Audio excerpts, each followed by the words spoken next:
બે વાતો સાહેબ. એક તો 25,000 ફોર્મ તમે અહીંથી આપ્યા કે કોઈ બીએલઓને આપ્યા કે કોઈ કોંગ્રેસની ભાજપની પાર્ટીને આપ્યા?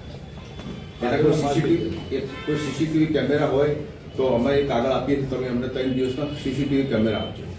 કારણ કે એક જ આટલા 25,000 માણસો હોય, 10,000 માણસો 500 ભેગા કરવા ફોફા પડી જશે તો 25,000 માણસોનું ટોળું આખું ક્યારે આવ્યું, ક્યારે તમારા ત્યાંથી ફોર્મ લઈ ગયું, ક્યારે વિસ્તરણ થઈ ગયું? નંબર 1. નંબર 2 સાહેબ, તમને હું વારંવાર મળ્યો સાહેબ, તમે એક તો એક વિપક્ષ તરીકે અમને ગુમરાહ કરો છો.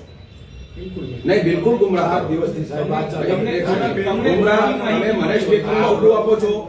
નહીં સાહેબ, તમે જે સમજો તે તમારા તરફથી હું આપને માન્ય સબ મેજિસ્ટ્રેટ સાહેબ આપને જ કહું છું. એટલે આપ એક તો ગુમરાહ કરો છો, અમને સ્ટેટમેન્ટ જુદું આપો છો, બીએલઓ ને સ્ટેટમેન્ટ જુદું આપો છો. બીજું નહીં આપતા તો કઈ વાતો નહીં સાહેબ, મારી વાત તો સાંભળો. તમે બધા 26,000 અરજીઓ હાવ ખોટી લીધી છે, હાવ ખોટાને સાંભળો છો તો અમને નહીં સાંભળવાનો તમારે? નહીં, હાવ ખોટા. દાખલા તરીકે તમે એક સેકન્ડ, તમે 26,000 ને સાંભળવામાં આવશે. કઈ રીતે સાંભળવામાં આવશે? સાંભળવામાં આવશે બધાને. કઈ રીતે પણ મને સમજાવો તો ખરા. અમિતભાઈ અભળો તો ખરા. એનાથી જુદું જ કહું. તમે દાખલા તરીકે અમારા જિલ્લા પંચાયતના સદસ્ય ઇબ્રાહીમ ચારોલિયા છે, એને તમે નોમિનેટ કર્યા છે, તમારે તો ફોર્મ ભર્યું છે. વાત સાંભળો, તમારે તો ફોર્મ ભર્યું છે, એના વિરુદ્ધમાં હતો કે આ નાગરિક ખોટો છે. એવા કેટલાક ડેપ્યુટી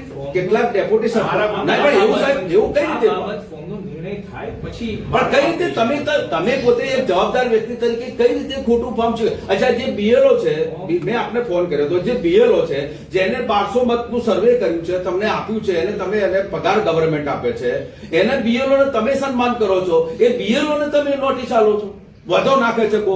નહીં એવી એક તરફી નહીં સાહેબ, અવળો એક તરફી કોઈ કોમ્યુનિટીને ટાર્ગેટ બનાવો એ વાત બરાબર ને. તમે એક અહીંયા નિર્ણાયક તરીકે અધિકારી તરીકે બેઠા છો. નહીં, તમે કરો તો એ અમારી જાણ તો હોવી જોઈએ સાહેબ. આપણે પહેલા દિવસે એવું કીધું હતું જેટલા લોકોએ વધારે અરજી આપી છે એનો તમને અમે વધો આપનાર ને 2 ની તમને રિસીપ આપશું. આપી જે તમને નહીં, પહેલા દિવસે આપવાની વાત કરી, બીજા દિવસે સ્ટેટમેન્ટ બદલી છું આખું.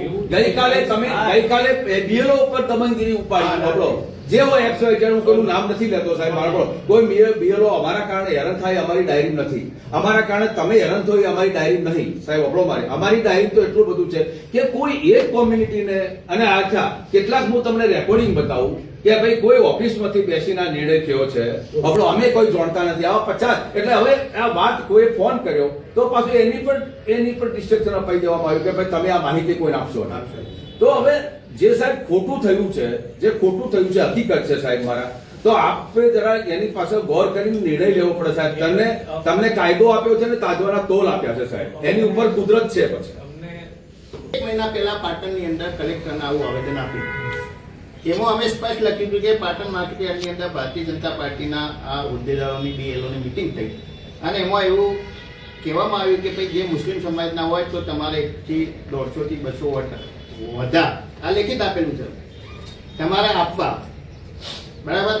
અને એમાં એમને એવું પણ કહ્યું હતું કે તમારે વધા આપવામાં કોઈ સાબિત તમારે કરવાનું છે નહીં. જે પ્રમાણેની પ્રોસિજર છે એમાં સ્પષ્ટ છે કે આ બધું સાબિત કરવાની જવાબદારી વધા આપનારની રહેશે. એ ફોર્મની અંદર પણ લખ્યું. બરાબર. અને અમારા ઉપર વાત થઈ ગઈ છે કે તમારા નામ તમારા વાંધો આપતા જશો એટલે તમને કોઈ પૂછશે નહીં. આ બાબત તમારા ધ્યાનમાં હતી, કલેક્ટરના હતી, કલેક્ટરની ફરજ હતી તમારા દરેક આરોને કે તો તમારે પ્રેસ કોન્ફરન્સ કરવી હતી. જ્યારે તમે આટલી બધી ચૂંટણીના પ્રચારો કરો છો તો તમારે પ્રેસ કોન્ફરન્સ કરવી, ભાઈ ખોટો વાંધો આપવો એ ગુનો બને છે. તમને કોઈ ગુમરાહ કરી તમારી ખોટી સહીઓ લઈ અને તમને ખોટો કોઈ વાંધો આપવા જાય તો તમે જાણતા હોય સાચી હકીકત હોય તો જ વાંધો આપજો.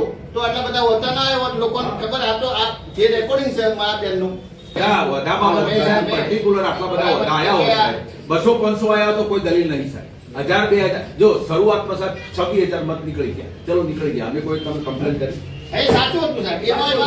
પહેલા રાઉન્ડમાં જે 26,000 બીએલઓ કાઢી નાખ્યા, 25,000 કે 26,000 જે મત કાઢી નાખ્યા એ કાઢી નાખ્યા, એમાં અમારી કોઈ કમ્પ્લેન નથી. પણ હવેના જે 25,000 જે વધા આયા છે સાહેબ મારા, એમાં ક્ષમતા ઉભી થાય છે. એના પછીનો પણ તમે સમજાવો પબ્લિકને સાહેબ.